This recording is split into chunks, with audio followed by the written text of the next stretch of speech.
तो कोई भी हमें घात नहीं कर सकता, कोई भी हमारे घर में घुस करके हमें परिवर्तित नहीं कर सकता। यदि ये समाज जागृत हो जाए तो किसी भी दुश्मन की औकात नहीं कि हमारी बहू बेटियों पर आंच लेकर के आए। भारत भारत है, भारत की अपनी एक संस्कृति है, भारत का अपना एक इतिहास है, भारत हमारा अनादि है, भारत हमारा अनंत है, भारत हमारा अखंड है और हम इस देश के लिए, अपने भारत के लिए जीते हैं और मरते हैं। तो जैसा जो जैसा उसके साथ वैसा। लव जिहाद अपनी अपनी लड़कियों को, अपनी अपनी बहनों को, अपनी अपनी पत्नियों को, अपने घर में अपनी मातृशक्ति को संस्कारित करिए, परिवारों में संस्कारों को लाइए। सुबह से उनको उठाकर, बच्चों को उठाकर संस्कार दीजिए, जिससे हमारी आगे आने वाली पीढ़ी सुरक्षित भी रहे और संस्कारित भी रहे, जिससे हमारा देश संस्कारित होगा। और यदि हमने ये दायित्व का निर्वहन नहीं किया तो आने वाला समय हमें दुत्कारेगा। हमारे पिता होने पर गालियां पड़ेंगी, हमारे भाई होने पर अपमानित किया जाएगा, हमारे बेटा होने पर लानत दी जाएगी। इसलिए ये कार्य कभी नहीं करना, नहीं तो संतानें कहेंगी हमारे पिता ने, हमारे दादा ने, हमारी माता ने, हमारे भाई ने क्या हमें दिया है, हमारी सुरक्षा तक नहीं कर पाए, हमें बता भी नहीं पाए कि हमें कैसे जीना है। और अगर ये बालिकाओं को सिखा दिया तो कोई कारण नहीं कि हमारी वीरांगनाएं अपने अस्तित्व को संभाल लेगी, अपने शील को बचा लेगी और समाज के साथ देश की भी रक्षा कर लेगी।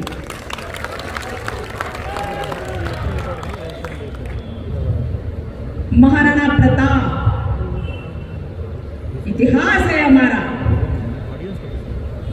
महाराणा प्रताप उनके अकबर के एक सैनिक, जिनका नाम मुगल सैनिक, जिसका नाम सेनापति था बहलोल, युद्ध करने आया महाराणा प्रताप ने ऐसा ऐसा ऐसा वार किया कि बीच में से घोड़े सहित चीर दिया। वो कोई अन्य नहीं थे, वो हमारे शासक थे। उनके पास कोई अन्य ऊर्जा नहीं थी जो हमारे पास नहीं है। उन्होंने हमारे राज्य को विदर्भियों से बचाया, लेकिन ऐसे ही नहीं बचाया। उन विदर्भियों से बचाने के लिए कई बार घाव खाए, कई बार घायल हुए, घोड़ा तक ने बलिदान दिया जिसका नाम चेतक था। उसने भी बलिदान किया, लेकिन अपने राजा की रक्षा की। नाना पार करके वह घोड़ा मर जाता है, अपने को बलिदान कर देता है। हम तो मनुष्य हैं, हम तो अपने परिवार की रक्षा कर ही लेंगे, कि भाव हमें जागृत करना पड़ेगा।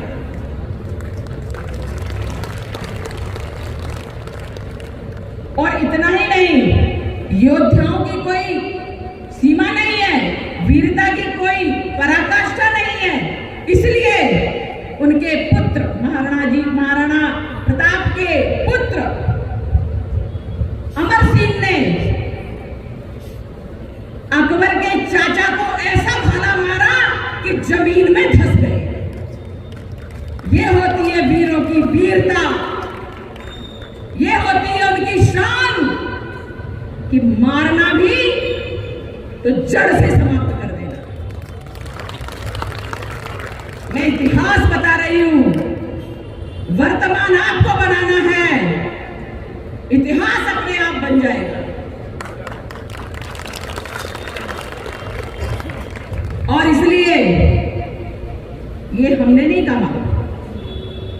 काशी की कला गई, मथुरा मस्जिद भई, शिवाजी ना होते तो सुन्नत होती सबकी। ये मैंने नहीं कहा, ये भी मैंने इतिहास में ही पढ़ा है। यदि शिवाजी महाराज मुगलों से लड़े, परास्त किया, अनेकानेक राजाओं ने अपने बलिदान आहूत किए, अपने बलिदान दिया, अपने को आहूत किया, लेकिन सनातन की रक्षा की, धर्म की रक्षा की। सनातन में बड़ी बृहद परिभाषा है, वसुधैव कुटुंबकम। ये धरती पर जो भी है वो हमारा परिवार है, ये हमारे बंधुजन है और ये हमारा कुटुंब है। लेकिन अगर कोई रावण निकल आता है, अगर कोई विरोधी हो जाता है, तो स्वामी विवेकानंद जी ने भी कहा है कि अगर कोई एक व्यक्ति विधर्मी होता है तो वो कई दुश्मनों के बराबर होता है। इसलिए ये ध्यान कर लेना चाहिए, हमारे बीच में कपटी लोग घूमते रहते हैं। मैंने अभी भिमंडी का एक वीडियो देखा। कुछ विधर्मी लोग उनकी आत्मा खींचने गए थे, उनके विचारों को बदलने गए थे। एक बड़ी बुजुर्ग मां थी, उन्होंने जो चप्पल से पीटा तो सबको एक साथ पीटा। अगर ये समाज जागृत हो जाए तो कोई भी हमें घात नहीं कर सकता, कोई भी हमारे घर में घुस करके हमें परिवर्तित नहीं कर सकता। यदि ये समाज जागृत हो जाए तो किसी भी दुश्मन की औकात नहीं कि हमारी बहू बेटियों पर आंच लेकर के आए। आपकी बेटी को अगर लेकर के जाते हैं तो सीधा खुला चैलेंज कर दीजिए, यदि हमारी बेटी सुरक्षित नहीं, अगर बेटी हमारी नहीं, तो तुम्हारी भी बेटियां तुम्हारी नहीं रहेंगी। ये ध्यान रखना पड़ेगा। अगर मेरा स्पीच स्पीच है तो विधर्मियों का स्पीच लबका नहीं हो सकता। और इसलिए कहती हूं, लोगों ने कहा राजनीति में हो, मैंने कहा देश में रहते हैं। बोले किस प्रकार की बात करती हो, खुली बात करती हो, आपने शपथ ली है। मैंने कहा समाज की रक्षा का, राष्ट्र की रक्षा का मैंने संकल्प लिया है। मैंने ऐसी कोई शपथ नहीं ली कि मैं इससे गद्दारी करूंगी। संविधान का सम्मान करती हूं, संविधान का मान रखती हूं, संविधान पर चलती हूं, लेकिन हमारा समाज हिंदू अगर पीड़ित है तो हम चुप नहीं बैठेंगे। संसद में हम सबके हित की बात करते हैं, पर कुछ लोग हैं जो सिर्फ अपने मत की बात करते हैं, सिर्फ अपने पथ की बात करते हैं। हम सबकी बात करते हैं तो हमें बताना पड़ेगा कि हम भी हिंदू हैं। स्वतंत्रता के पश्चात जितने वर्षों तक कांग्रेस ने शासन किया, सदैव से हिंदुओं के साथ अन्याय होता रहा। और अब जो शासन आया है उसमें हिंदुओं की तरफ भी ध्यान दिया गया है और हिंदुओं के भी न्याय मिलने लगा है, उनको भी सम्मान मिलने लगा है, तो विधर्मियों के पेट में दर्द होने लगा। ये हिंदुस्तान, ये हमारा भारत, ये चिरजीवी है, ये अनादि है। इसका नाम ट्विंकल नहीं रख सकते आप।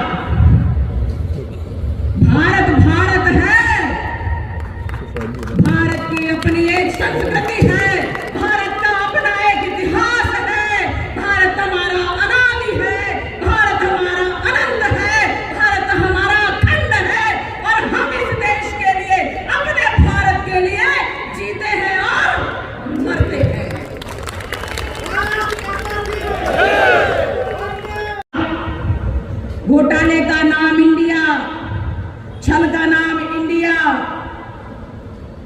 और इंडिया ये इंडिया नहीं,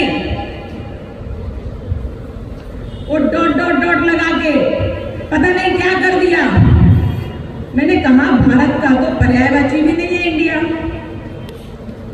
भारत का तो अपभ्रंश भी नहीं है इंडिया, भारत का तो ट्रांसलेशन भी नहीं है इंडिया। तो ये इंडिया क्या है? इंडिया वो है जो इन लोगों ने बनाया।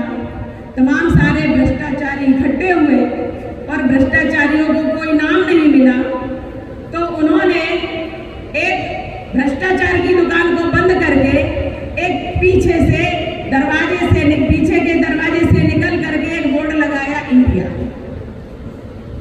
डॉट डॉट लगाकर आई डॉट एन डॉट ऐसे करके, और वो बना दिया इंडिया। इसी प्रकार से अंग्रेजों ने एक नाम रख दिया इंडिया।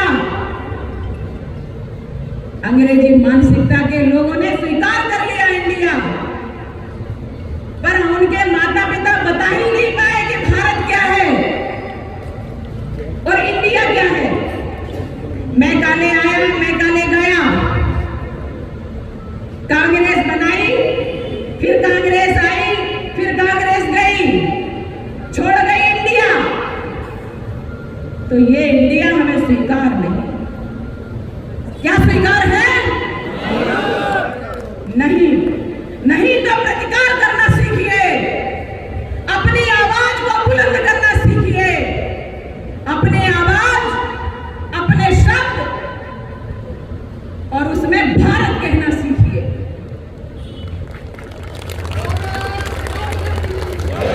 हमारी पहचान, हमारी संस्कृति, हमारे संस्कार, हमारे धर्म, हमारा धर्मशास्त्र, धर्मगुरु, धराधर्म, धरोहर, इनकी रक्षा करने के लिए हमें संकल्पबद्ध होना पड़ेगा। और अगर हम ये नहीं किए, प्रतिकार करने के स्वर नहीं उभरे, तो अभी उन्होंने इंडिया बनाया था, कल को पता नहीं क्या नाम रख देंगे।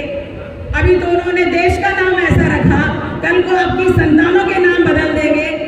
उन्हें नाम में क्या रखा है? ये राजनीति नाम बदलने की हो रही है, इसलिए नाम में क्या रखा है? ये चुनाव से बात भटकाने का विषय है। कांग्रेसी कह रहे हैं कि नाम में क्या रखा है, तो मैं कहती इटली वाली बाई का कुछ और नाम रख के देख लीजिए आप। अगर मैं रख दूं तो चर्चा हो जाएगी। मुझे लगता है जनता को रख देना चाहिए, समझ में आ जाएगा कि नाम से क्या होता है। और इसलिए नाम से अगर तुम्हें नहीं होता, पर हमें तो होता है और होना भी चाहिए, क्योंकि हमारे नामों के अर्थ होते हैं। हमारे नामों के अर्थ होते हैं। अगर राम है तो राम है, राम का अपना एक वर्चस्व है, अपना इतिहास है, अपने ग्रंथ है, नाम का एक प्रभाव है, और वो प्रभाव लाहौल में नहीं आ सकता, वो प्रभाव लाहौल में नहीं आ सकता। इसलिए ध्यान रखना, नाम का तो प्रभाव है। ना एंटोनिया, ना माइलो, ना लाहौल, ना ऐसे लोगों में कभी प्रभाव नहीं आ सकता। इसलिए लोगों ने कहा छोटा है, बच्चा है, अभी तो 53 साल का ही हुआ है, 52 साल का ही हुआ है, 50 साल का ही हुआ है। डॉक्टर ने कहा कि कोई बात नहीं, कुछ लोग ऐसे होते हैं जिनका पूर्ण मानसिक विकास काफी देर में होता है। तो डॉक्टर से पूछा गया कि डॉक्टर साहब ये बताइए, होगा विकास कि नहीं?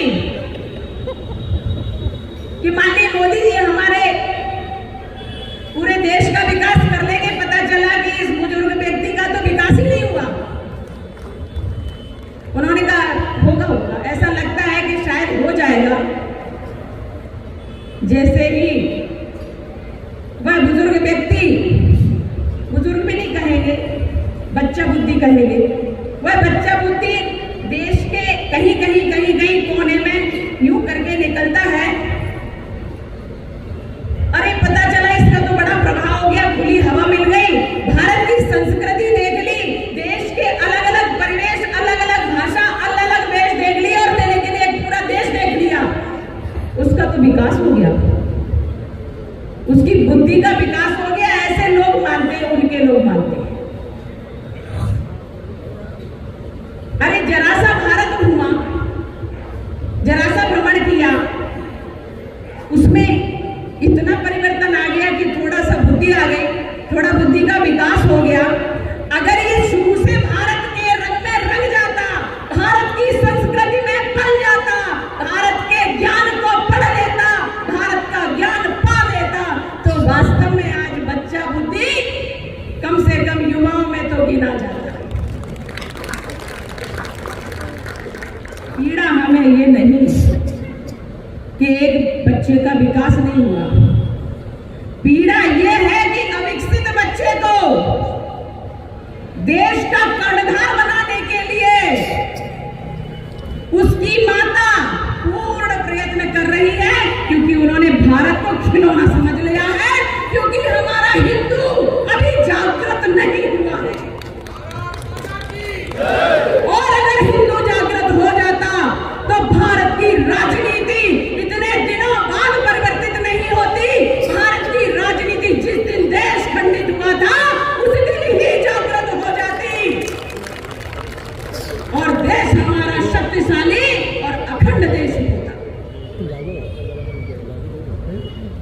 भगवान कृष्ण ने कोई कला नहीं छोड़ी जिसमें वो पारंगत ना हो। राजनीति करना उन्होंने सिखाया,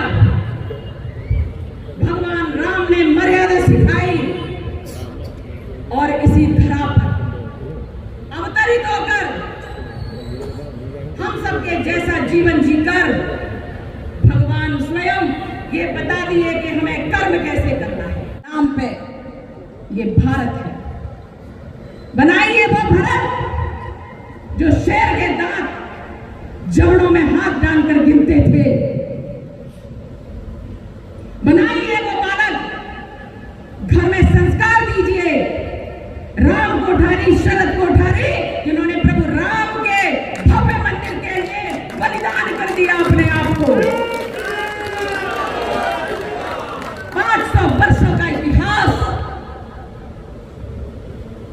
मुलायम टुलायम तमाम सारे वो क्रूर नेता जिन्होंने स्वतंत्र भारत में हमारे प्रभु राम जी के भक्तों पर गोलियां चलवाई, ऐसे लोगों के दर्शन करना भी वर्जित है। ऐसे पापियों के, ऐसी पापियों के नाम लेना भी वर्जित है। जिन लोगों ने सनातन को कुष्ठ रोग कहा, मैंने कुछ नहीं, सिर्फ इतना कहा, भगवान उनको कुष्ठ रोग बड़ा प्यारा है, इसलिए जिसने सनातन को कुष्ठ कहा उनको कुष्ठ रोग दे दीजिए। किसी ने कहा HIV है सनातन, एड्स है सनातन, मैंने कहा बड़ा प्यारा है, इनको प्रभु दे दीजिए, भरपूर दे दीजिए, ये उसका सुख भोग है। जो जिस भाषा को समझता है उसको वो भाषा में समझाना पड़ेगा। ये हिंदू कायरता छोड़े, भीड़ता छोड़े और जाग जाए। एक आवाज दी जाती है, सैकड़ों, हजारों, लाखों कीड़े मकोड़ों की तरह इकट्ठे हो जाते हैं। संदेश पता नहीं क्या कार्यक्रम है, क्यों इकट्ठे हुए हैं, पर ये जो भीड़ है, कभी कभी ये भीड़ कष्टकारी भी होती है। हमारी धरती माँ कहती है, हमारी भारत माँ कहती है कि साधु सज्जन बहुत कम होते हैं, लेकिन अगर वो ज्यादा सज्जनता दिखाएं, सुनकर भी अनसुने बने रहें, समय की भाषा को ना समझ पाए, समय के फेर को ना समझ पाए, तो वो मूक और बधिर कहलाते हैं। इसलिए मैं एक ही बात कहूंगी अब आपको उत्तर देना है। हम कहेंगे हिंदू वीर कैसा हो, आप कहेंगे वीर शिवाजी जैसा हो। हिंदू वीर कैसा हो, वीर शिवाजी कैसा हो। आवाज में बुलंदी तो होना चाहिए, तभी हम वीर शिवाजी बना पाएंगे। इसलिए जोर से बोलिए, हिंदू वीर कैसा हो, वीर शिवाजी कैसा हो। हिंदू वीर कैसा हो, वीर शिवाजी कैसा हो। हमें ऐसे ही वीर। तो सन्यासी तो कहते हैं बेटा सुबह उठिए, अच्छे मंत्र पढ़िए, अच्छे काम करिए, अध्ययन अच्छा करिए, ज्ञान लीजिए, माता पिता के पैर पड़िए और अच्छा अध्ययन करके अपने देश का नाम करिए, कमाइए, खाइए, लेकिन अपने जीवन का अंश देश को अवश्य दीजिए। और ये हमें करना पड़ेगा। भगवा दाता होता है। भगवा को आतंकवाद कहने वाली पार्टी का समापन होने की अवस्था में है। हिंदू को आतंकवाद कहने वाली दुर्नीति और दुर्नीति कहने वाले नेता, उनका समापन होने वाला है। और मैं ऐसे ही नहीं कह रही हूं, भोपाल वाला ने तो कर भी दिया है। जिसने भगवा को और हिंदुत्व को आतंकवाद कहा, उसको हमारे भोपाल की जनता ने स्वाहा कर दिया।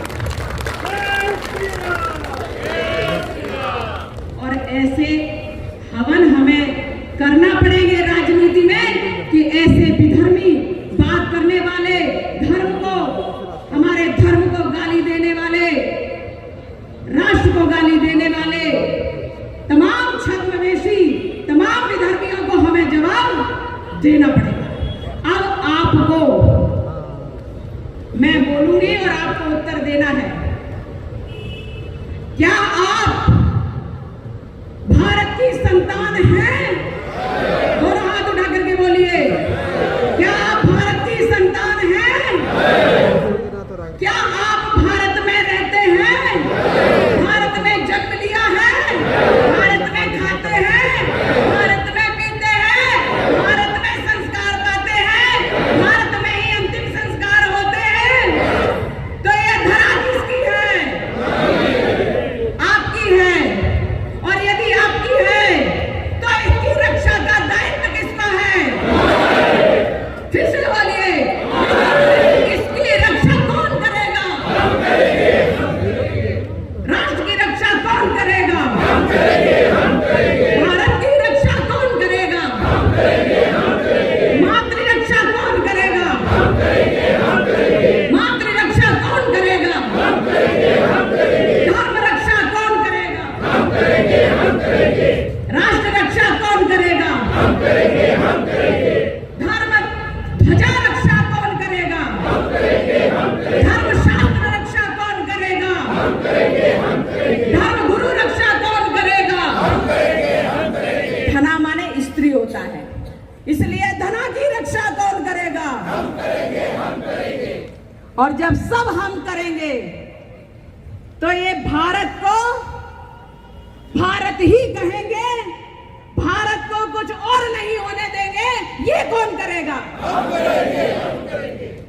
मुझे विश्वास है 1.5 लाख की या 2 लाख की जो भी जनसंख्या होगी, 30 लाख 30 लाख की संख्या में जितने श्रोतागण बैठे हैं, आज उनका जागरण हो गया है। हो गया क्या? आप अपने अस्तित्व को पहचान गए क्या? आप अपने धर्म के प्रति जिएंगे, मरेंगे, रक्षा करेंगे, वृद्धि करेंगे। तो मुझे लगता है एक व्यक्ति से हमारी कई पीढ़ियां जुड़ी होती हैं। और इसलिए हम आह्वान करते हैं आप वीरों का, हिंदू वीरों का, कि आप यहाँ की जो 30 लाख जनसंख्या है, उसमें से विधर्मियों को छोड़ देना, क्योंकि मिक्सचर करोगे तो गड़बड़ हो जाएगा, घर में घुस के घात करेंगे। इसलिए हिंदू को हिंदू रहने दो, हिंदू की रक्षा कर लो,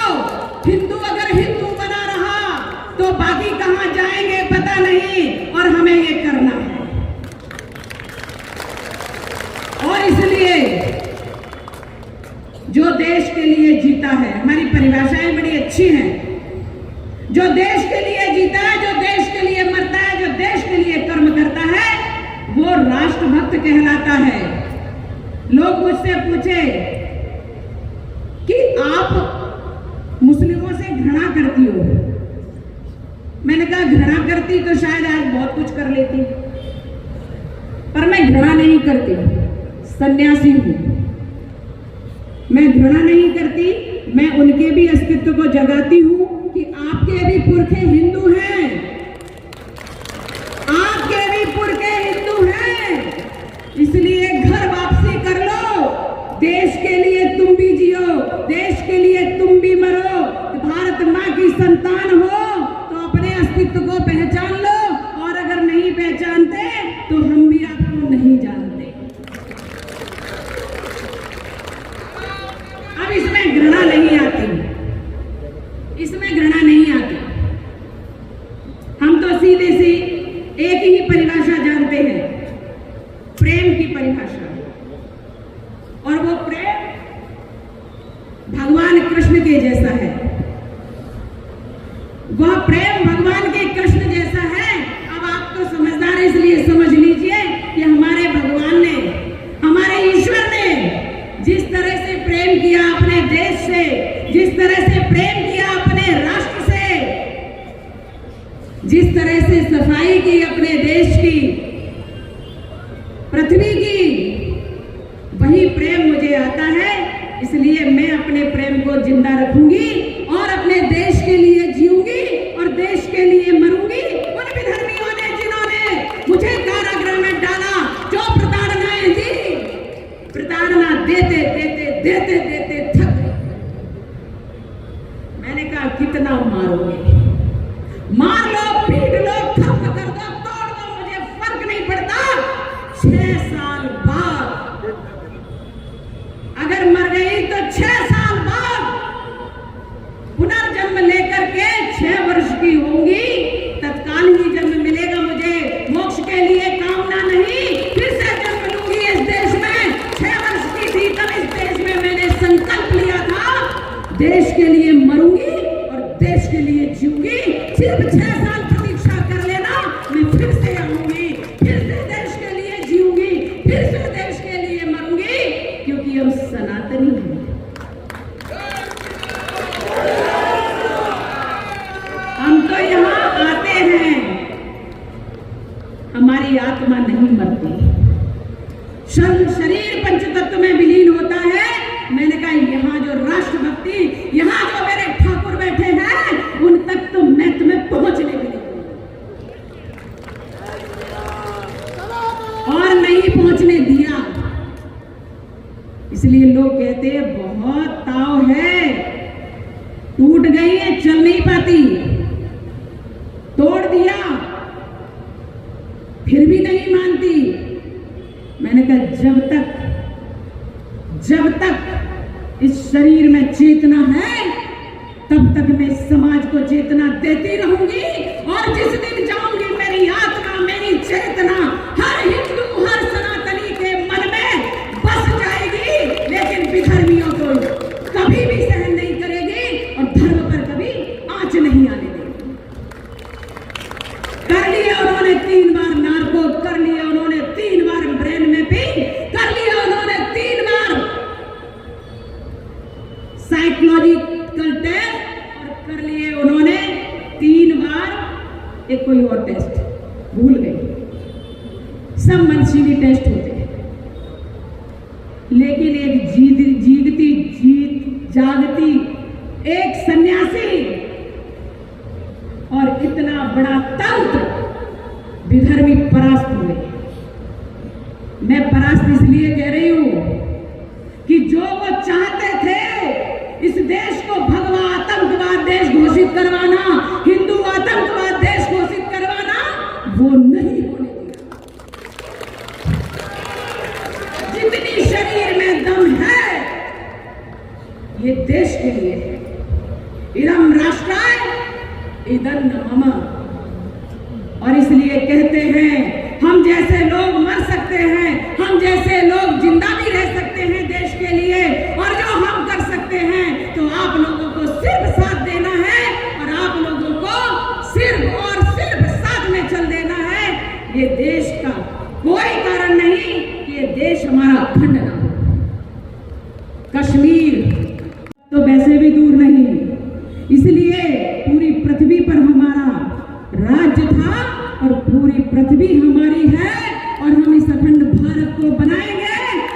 अखंड भारत को बनाने का संकल्प लेकर के भारत माता को विश्व गुरु के स्थान पर पहुंचाएंगे। दुश्मन अगर हमारी तरफ आंख उठाता है, हमारे एक अभिनंदन को लेके जाता है, तो उसके दुश्मन के घर में घुस करके उसको मार करके और सुबह हमारे घर में सबूत मांगने वालों के आते पते नहीं है। इसलिए देश पर गर्व करो, गौरव करो, हिंदुओं पर गर्व करो, गौरव करो।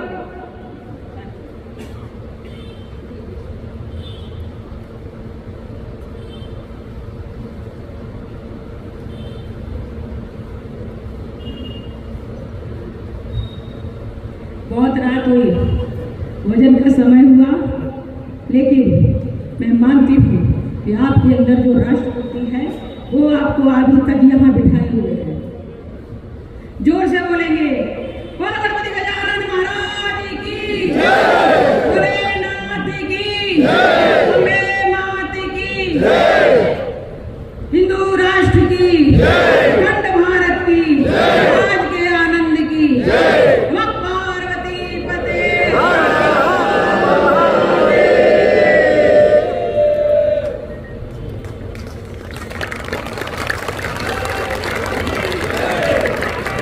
हिंदुत्वाची धगधग ताई ह्यांनी पेटवलेलं हे यज्ञकुंड